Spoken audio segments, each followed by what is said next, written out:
région, elle baisse. Il y a des prix au mètre carré dans d'autres régions qui sont beaucoup plus intéressants. Il ne faut pas avoir peur, quand on fait un investissement de défiscalisation, d'acheter un appartement dans un secteur qui est au-delà de 200 km de chez soi. Par contre, il faut faire attention, à contrario, à certaines villes qui sont un peu saturées, ou sur lesquelles il y a pléthore d'investissements immobiliers, où là, il faut faire attention parce que le marché locatif peut se retourner. Et là aussi, ça s'inscrit, ce sont des investissements qui s'inscrivent dans la durée. Alors Sylvie, maintenant on va s'attarder un petit peu sur un segment peut-être un petit peu moins connu, la pierre papier. Pareil, explication sur ces différents types de produits et puis perspective avec la souris naturellement. Merci beaucoup. Bonjour à tout le monde. Alors oui, effectivement, aujourd'hui, j'ai choisi de vous parler de la pierre papier, qui est un produit un peu méconnu, je dois dire, et qui pourtant est un outil patrimonial intéressant. Alors bien sûr, il n'est pas question de mettre tout votre patrimoine dans de la SCPI, mais l'approche d'en avoir un petit peu et de pouvoir s'en servir à plusieurs époques de sa vie me paraissait intéressante. Bon, alors on vient d'en parler, vous avez la détention directe de biens immobiliers avec les locataires que vous gérez en direct, et la SCPI qui, elle, va nous donner cette détention indirecte qui peut souvent déranger et qui pourtant a ses vertus. Alors, la SCPI, comme son nom l'indique, c'est une société civile de placement immobilier. Société, parce que vous avez plusieurs personnes associées, d'accord ? Donc ce sont des parts que vous détenez. Civile, parce qu'elle est transparente fiscalement, donc il n'y a pas d'activité commerciale du tout dans une SCPI.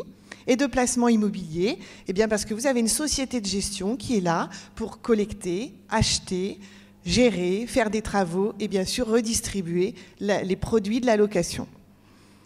Alors il existe en caractéristique surtout la mutualisation du risque, c'est évident, c'est-à-dire que quand vous achetez des parts de SCPI, vous achetez des parts d'un immobilier qui est lui-même déjà très diversifié.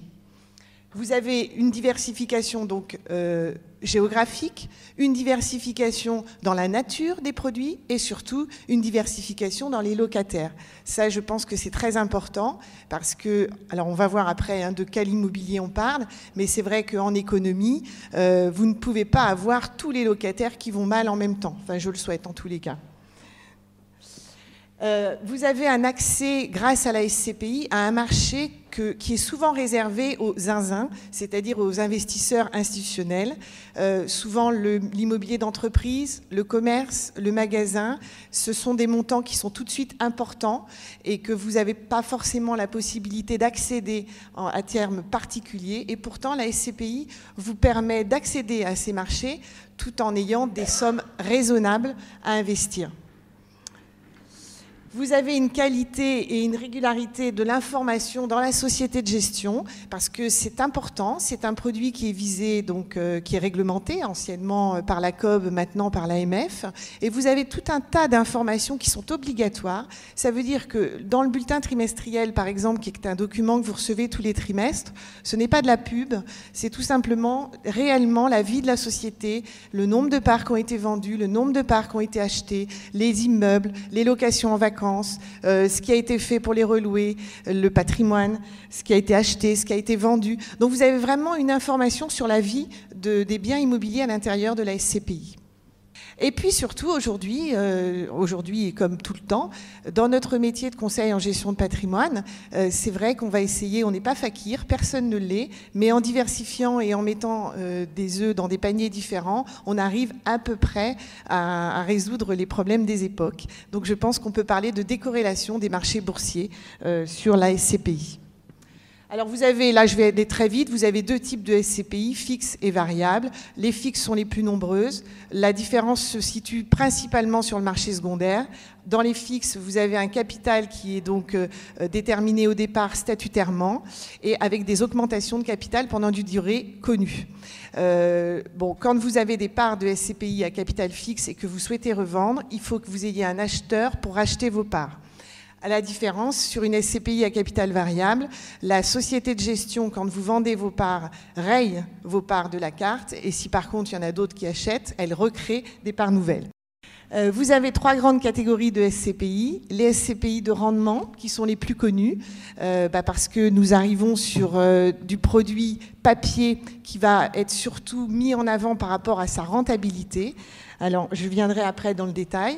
Les SCPI de plus-value, elles sont très très peu nombreuses. La plus connue est Pierre 48, qui, elle, a un objectif, non pas de donner du rendement, mais de donner de la plus-value. Alors, elle a des originalités, elle achète de l'usufruit, elle achète des lois 48.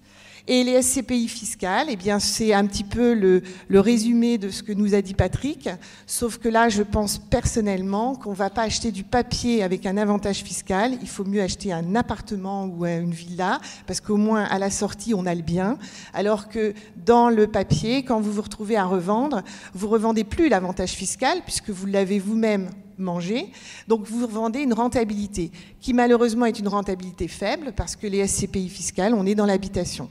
Alors, comment choisir une SCPI ? Là, ça devient très important, surtout dans la jungle des SCPI aujourd'hui et par rapport aux articles que vous pouvez lire.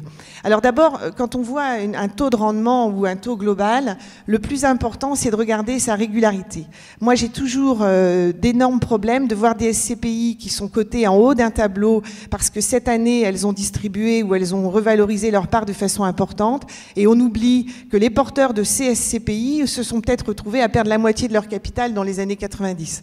Donc là, j'ai beaucoup de mal.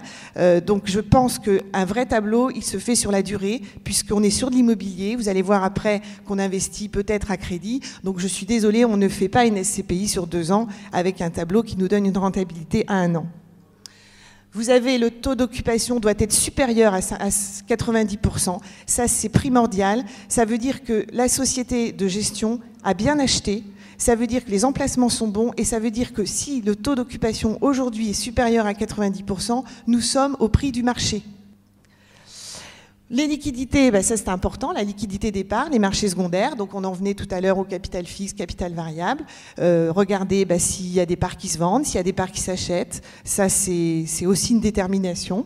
La qualité du patrimoine, alors là c'est un avantage, c'est que tous les rapports annuels nous donnent tout le patrimoine, les évaluations, année par année, maintenant c'est obligatoire de façon annuelle. Dans la qualité du patrimoine, il faut regarder la date des achats, parce qu'une SCPI qui a collecté pendant les années 90 va beaucoup mieux se porter aujourd'hui, parce qu'elle s'est retrouvée à faire des achats au moment où c'était le moins cher. Le pire, c'est d'avoir une SCPI qui n'a plus collecté et qui se retrouve avec des achats qui avaient été achetés à l'époque chers, ou qui commencent aujourd'hui, parce qu'on est tous d'accord pour dire qu'aujourd'hui, le marché est quand même haut. La date de signature des baux, alors ça aussi, c'est quand on zoome à l'intérieur du patrimoine important. La meilleure preuve, c'est qu'aujourd'hui, en 2007, nous nous retrouvons avec des baux qui ont été signés dans les années 95, si je fais moins 12 ans en arrière. Et on se retrouve avec des déplafonnements de loyers incroyables. On pourrait penser que les gens demandent à payer moins cher, mais comme ça fait 12 ans qu'ils sont déjà sur des loyers faibles, on se retrouve au terme à déplafonner. Les réserves que font les sociétés de gestion, ça c'est important, ça veut dire qu'elles arrivent à lisser une performance et chaque personne qui a un patrimoine immobilier devrait, dans ses loyers, mettre une partie de réserve pour ses travaux, pour tout ce que l'on ne compte pas. La société de gestion est doit le faire obligatoirement et ça c'est une pérennité dans la qualité du patrimoine. Merci. Alors, les taux révisables sont-ils toujours d'actualité ? Alors, les banques ne doivent pas renier, je dirais, les ventes de prêts à taux révisables, sauf certaines, je ne suis pas là pour les citer. Il faut qu'il y ait des sécurités, bien évidemment. Alors, les paliers, il faut quoi ? Il faut que ce soit vraiment un investissement fait dans un investissement dans un but locatif. Évidemment, la résidence principale, ça paraît un peu difficile avec les risques, puisque dans un investissement locatif, on déduit la masse d'intérêt fiscalement. Donc, s'il y a à un moment donné une augmentation, la masse d'intérêt, vous allez la déduire. Et le locataire paiera éventuellement chaque année l'augmentation du loyer. Donc tout se suit. Et il faut bien sûr faire un prêt à taux révisable en période de baisse de l'Euribor, ce qui n'est pas encore le cas actuellement. C'est pour ça qu'actuellement, on propose des montages de prêts à taux fixe sécurisés. On a des produits à taux révisable capés, donc tel que le diamant, qui peut être un produit à taux fixe ou taux révisable, mais il est capé, en tout cas sécurisé. Et nous n'avons que des produits sécurisés et capés. Donc actuellement, effectivement, l'Euribor, non. Le taux révisable, c'est pas le moment. Voilà. Parce que l'Euribor est monté un peu trop haut.